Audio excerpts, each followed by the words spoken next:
मांगो तो तुम्हें दिया जाएगा, ढूंढो तो तुम पाओगे, खटखटाओ तो तुम्हारे लिए खोला जाएगा। एक दिन आप कष्ट के कारण नहीं बल्कि इसलिए रोगे क्योंकि आपकी प्रार्थनाएं परमेश्वर ने सुन ली है। अगर आप परमेश्वर का धन्यवाद हो, कृपया आमीन कहें। यूहन्ना 5 में यीशु के चमत्कार की कहानी बताई गई है, जिसमें उन्होंने एक ऐसे व्यक्ति को चंगा किया जो 38 वर्षों से लकवाग्रस्त था। यीशु जानता था कि वह लंबे समय से बीमार था, लेकिन जब यीशु ने उससे कहा, उठ, अपनी खाट उठा और चल, फिर वह आदमी तुरंत ठीक हो गया, अपनी चटाई उठाई और चला गया। यह कहानी हमें बताती है कि भले ही कोई समस्या कई सालों से चली आ रही हो, लेकिन परमेश्वर के पास उसे हल करने की शक्ति है। जब तक हम परमेश्वर पर विश्वास करते हैं, चाहे समस्या कितनी भी बड़ी हो या कितनी भी लंबी क्यों ना हो, परमेश्वर उसे समय पर हल कर देंगे। क्या आपको विश्वास है कि परमेश्वर आपके जीवन में आने वाली ऐसी समस्याओं को हल कर देंगे जो हल नहीं हो सकती? अगस्त में किस्मत पर नहीं, इन 3 प्रार्थनाओं पर भरोसा रखें जो आशीष का द्वार खोलेंगी। 1. प्रभु, कृपया मुझे आगे के मार्ग में मार्गदर्शन दे। मैं अपने निर्णय पर नहीं, आपकी अगुवाई पर निर्भर हूँ। आप स्वयं मुझे सही मार्ग दिखा। 2. प्रभु, मैं अपनी सारी चिंताओं को आपके हवाले करता हूँ, चाहे स्वास्थ्य हो, परिवार हो या आर्थिक स्थिति। कृपया मुझे शांति और सामर्थ्य दे। 3.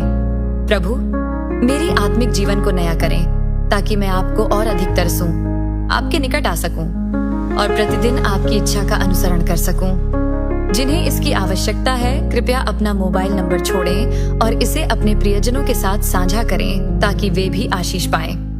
भजन संहिता 56/8 कहता है, तू मेरे मारे मारे फिरने का हिसाब रखता है, तू मेरे आंसुओं को अपनी कुप्पी में रख ले।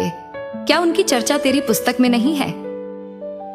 हे स्त्री, परमेश्वर ने तुम्हारे सारे आंसू देखे हैं। तुम्हारे कमरे में हर प्रार्थना, हर दर्द की आह उसने सब सुन लिया है।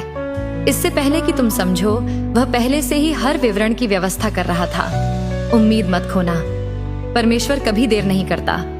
वह तब आएगा जब तुम्हें उसकी सबसे ज्यादा जरूरत होगी। अगर तुम विश्वास करते हो, आमीन, और इसे उन लोगों के साथ साझा करो जिन्हें प्रोत्साहन की जरूरत है। 7 शब्द जो आपको कभी नहीं कहने चाहिए। आखिरी शब्द शैतान को कानूनी अधिकार देता है।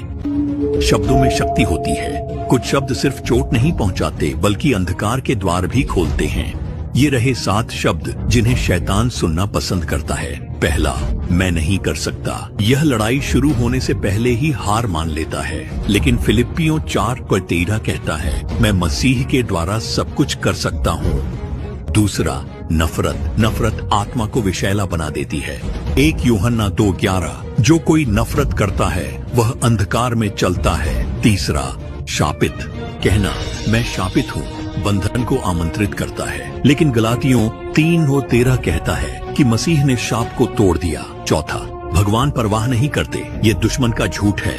1 पतरस 5:7 कहता है, वह आपकी चिंता करता है। पांचवा, अब बहुत देर हो गई है, सलीब पर लटके चोर को भी दया मिली थी। अनुग्रह आपकी अंतिम सांस में भी बोलता है। छठा, मैं कभी माफ नहीं करूंगा। अक्षमाशीलता एक जाल है।